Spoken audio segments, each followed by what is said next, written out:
नमस्कार। आज का जो हमारा टॉपिक रहने वाला है वो है panda series, class 12 informatics practices. Series object के बारे में अगर हम बात करें तो उससे पहले हमें पांडा जो एक इनबिल्ट लाइब्रेरी है पाइथन के अंदर, और इसे हम इंपोर्ट कर लेते हैं। सिंपल लिखते हैं import pandas as PD. Simply pandas एक ऐसी लाइब्रेरी है जिसके थ्रू हम डेटा को ऑर्गेनाइज वे में कलेक्ट करते हैं। कलेक्शन करने के बाद में हम उसको इस तरीके से स्टोर कर सकते हैं कि डेटा को कैलकुलेट करना, एनालाइज करना और उसको लेकर के कुछ नया कंटेंट बनाना, ये हम आसानी से डेटा के साथ में काम कर सकते हैं। पांडास के बारे में बात करें तो पांडास के दो डेटा स्ट्रक्चर बड़े पॉपुलर हैं, सीरीज और डेटा फ्रेम। आज के इस टॉपिक में हम सीरीज से शुरुआत करने वाले हैं। पांडास 1 जो कि सीबीएसई के अकॉर्डिंग क्लास 12 के स्टूडेंट्स के लिए पहला चैप्टर बनता है, तो उसमें सीरीज ऑब्जेक्ट कैसी होती है, जैसे सामने आप पीपीटी में देख रहे हैं, यहां पर एक इमेज आपको देखने के लिए मिल रही है।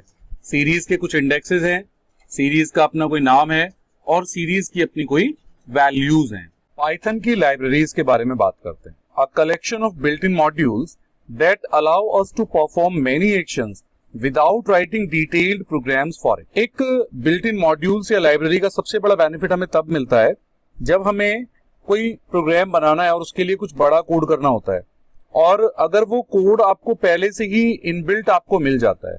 कुछ ऐसे फंक्शंस हैं जो आपको हर बार यूज करने होते हैं या वो कॉमन कैटेगरी में आते हैं, तो उनके लिए अलग से कोड लिखने की जरूरत नहीं है।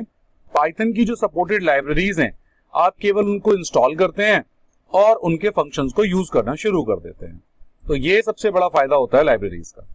नमपाई, पांडास, मैटप्लॉटलिब, ये पाइथन की वेल स्टैब्लिश्ड लाइब्रेरी हैं जो साइंटिफिक और एनालिटिकल यूज के लिए यूज होती हैं। पांडास, जिसे हम पैनल डेटा भी कहते हैं, ये एक high level data manipulation tool है जो डेटा को एनालाइज करने में हेल्प करता है, और उसी का सीरीज ऑब्जेक्ट जो कि एक वन डायमेंशनल है, उसके बारे में हम इस बार पढ़ने जा रहे हैं।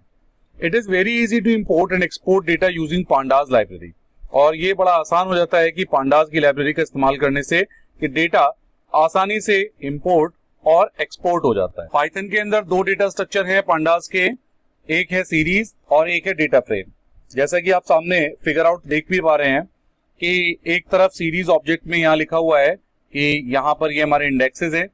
इंडेक्स वैल्यू क्या होती है? जब हम किसी भी लेबल को, डेटा को हम कोई नंबर नहीं देते तो उसको एक नंबर मिल जाता है ऑटोमेटिकली। जैसे यहाँ पर ये ए एक डेटा है, ये वन डायमेंशनल डेटा है जिसमें A B C D E 5 characters मैंने अलग अलग डाले हैं, और ये पांचों कैरेक्टर को एक लेबल वैल्यू मिली है 1 2 3 4 5। 1 से ए डिनोट हो रहा है, 2 से बी डिनोट हो रहा है, 3 से सी डिनोट हो रहा है। तो ये एक तरीका है सीरीज में डेटा को मेंटेन करना। जबकि डेटा फ्रेम की बात करें तो ये 2 डायमेंशनल है, इसमें रोज और कॉलम दोनों होते हैं। अगर सीरीज में देखें तो केवल रोज हैं 1 2 3 4 5, लेकिन अगर हम यहाँ डेटा फ्रेम देखते हैं तो यहाँ कॉलम्स भी हैं, 0 1 2 3 4 इंडेक्सेस भी हैं, एंड ए बी सी ये कॉलम्स भी हैं। तो यहाँ पर डेटा रो और कॉलम दोनों में मेंटेन हो रहा है, इसलिए ये एक डेटा फ्रेम ऑब्जेक्ट है। दोनों में अगर प्रॉपर डिफरेंस जानना चाहते हैं तो सीरीज 1 डायमेंशनल है, डेटा फ्रेम 2 डायमेंशनल है। सीरीज का डेटा होमोजीनियस है जबकि डेटा फ्रेम का हेट्रोजीनियस है। होमोजीनियस का मतलब है एक जैसे डेटा टाइप की वैल्यूज को स्टोर करना, ये होमोजीनियस कैटेगरी है। जबकि डेटा फ्रेम कहता है कि मैं दोनों टाइप की वैल्यूज को अपने अंदर होल्ड कर सकता हूं, दोनों, तीनों, चारों, जितने भी टाइप्स होंगे, और ये दोनों फिर ऑब्जेक्ट्स बन जाते हैं। सीरीज के बारे में दो और बातें कि वैल्यू म्यूटेबल है, साइज इम्यूटेबल है। वैल्यू म्यूटेबल का मतलब क्या हुआ? तो म्यूटेबल और इम्यूटेबल, डेटा जिसमें चेंज हो सके वो म्यूटेबल कैटेगरी है, और डेटा जब चेंज ना हो सके तो इम्यूटेबल कैटेगरी है। तो वैल्यू म्यूटेबल का मतलब क्या है कि सीरीज में अगर आपने कोई वैल्यूज डाली हैं तो आप उन वैल्यूज को बदल सकते हैं, बट अगर आपने उस सीरीज का साइज एक बार डिक्लेयर कर दिया है तो आप सीरीज के साइज में कोई परिवर्तन नहीं कर सकते। जबकि 2 डायमेंशनल एरे में यानी डेटा फ्रेम में वैल्यू भी म्यूटेबल है और डेटा फ्रेम का साइज भी म्यूटेबल है। पाइथन के सीरीज ऑब्जेक्ट पे काम करना हो या डेटा फ्रेम ऑब्जेक्ट पे काम करना हो, तो जैसा अभी हमने पिछली स्लाइड में पढ़ा कि आपको लाइब्रेरी इंपोर्ट करनी होगी, तो जब भी आप पाइथन का कोड लिखेंगे तो यहां नीचे जैसे लिखा है import pandas as PD, import NumPy as NP, ये 2 लाइनें हैं जो 2 अलग अलग लाइब्रेरी को हमारे पाइथन के प्रोग्राम में इंक्लूड करती हैं। पांडास लाइब्रेरी से हमने एक पीडी ऑब्जेक्ट बनाया, यानी पांडा की जितनी भी लाइब्रेरी है वो पीडी से कवर अप हो जाएगी। ऐसे ही numpy लाइब्रेरी से एनपी हमने एक ऑब्जेक्ट बनाया, यानी कंप्लीट पांडास जो है वो यहाँ पीडी नाम के ऑब्जेक्ट से एक्सेस होगा हमारे पाइथन प्रोग्राम में। ऐसे ही numpy के जितने फंक्शंस हैं वो एनपी नाम के ऑब्जेक्ट से स्पेसिफाइड हो जाएंगे।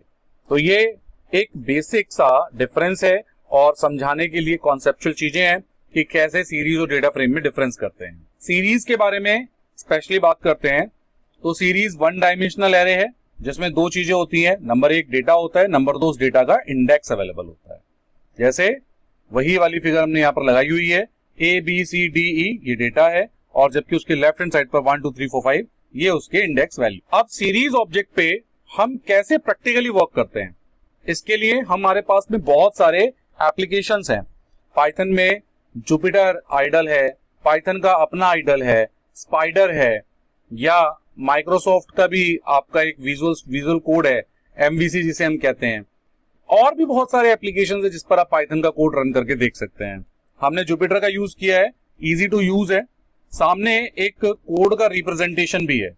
अगर आप ध्यान से देखें यहां लिखा है इंपोर्ट पांडास एज पीडी, ये पाइथन का सीरीज का एक प्रोग्राम है। तो हमने क्या किया है, यहाँ पे सीरीज को क्रिएट किया है, इंपोर्ट पांडास एज पीडी।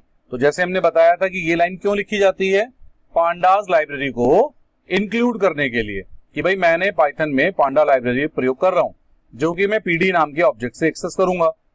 फिर हमने लिखा s1 equals to PD dot series. अब s1 एक वेरिएबल लिया जो कि सीरीज टाइप का बनेगा और पीडी जो कि पांडास की लाइब्रेरी का ऑब्जेक्ट मैंने बनाया और पीडी के अंदर मैंने सीरीज फंक्शन को यहाँ पे कॉल किया।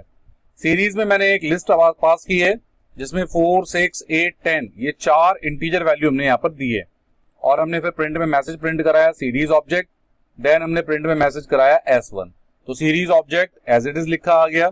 उसके बाद में s1 को जब हमने प्रिंट कराया तो उसमें देखिए 4 6 8 10 ये वैल्यूज थी, 4 6 8 10, तो ये मेरी डेटा है और ये जो 0 1 2 3 है ये इंडेक्स है जो डिनोट करा रहा है कि 4 0 पर है, 6 1 पर है और जो 8 है वो 2 इंडेक्स पर अवेलेबल है। और इसका डी टाइप क्या है, यानी कि डेटा टाइप क्या है, इंटीजर वैल्यूज ये होल्ड कर रहा है, इसलिए इसका डेटा टाइप इंटीजर वैल्यू है। हमने ये जो सीरीज बनाई है लिस्ट से बनाई है और अब जो ये सीरीज नीचे बनी हुई है ये टपल से बनी हुई है। यहाँ पर भी सेम वैल्यू है, बस हमने क्या किया, लिस्ट की जगह टपल पास की है।